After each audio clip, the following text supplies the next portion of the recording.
L'info éco avec Capital.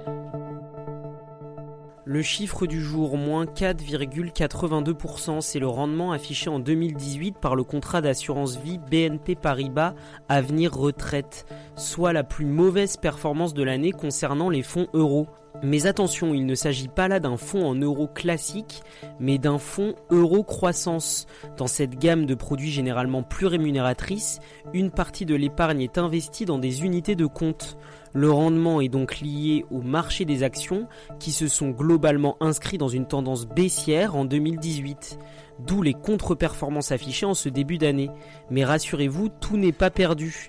Déjà parce que votre capital est garanti dans la durée, au terme de la durée d'engagement initiale, mais aussi parce que les récents rebonds de la bourse pourraient leur permettre de rapidement redresser la barre. Toutes les explications sont à retrouver sur capital.fr. L'info pratique Capital, que vous soyez contribuable, étudiant ou retraité, le mois de mai vous réserve quelques petits changements. Pour commencer, dès ce mercredi, les taxes sur les carburants seront régionalisées et tendront à la baisse. Reste à savoir si cela aura une conséquence rapide sur les prix à la pompe. Côté gaz, les tarifs réglementés diminueront de 0,6%.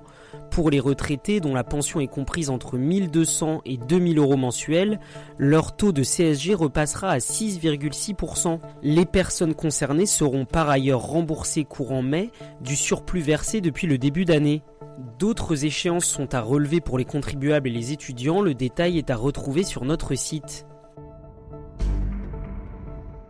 Le coup de gueule risque d'être poussé par les Parisiens. La mission d'information et d'évaluation de la mairie de Paris est chargée d'imaginer des solutions pour fluidifier le boulevard périphérique.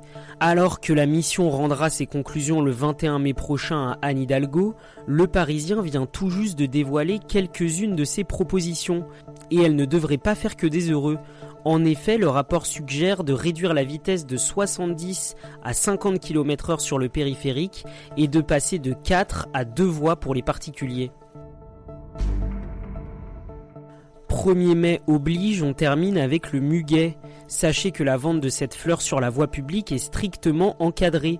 Le principe est simple, pour qu'un particulier puisse vendre du muguet, il doit l'avoir cueilli à l'état sauvage, autrement dit l'avoir ramassé dans les bois ou en forêt. Côté calendrier, l'opération ne reste autorisée que durant le 1er mai et la vente ne doit se limiter qu'à de petites quantités.